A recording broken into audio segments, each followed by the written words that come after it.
let's do a quick slip knot. First thing you need to be aware of on your yarn is you've got the tail end of your yarn and the working end of your yarn. The working end of your yarn is coming from your ball of yarn.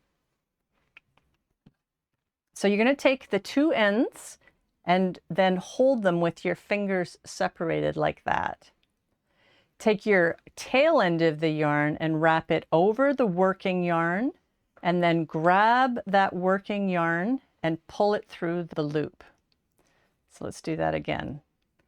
Got my end tail yarn, my working yarn, and I'm going to hold them apart, and then I'm going to wrap the tail end over the working yarn, grab that working yarn and pull it through the open hole, and then you've got a slip knot.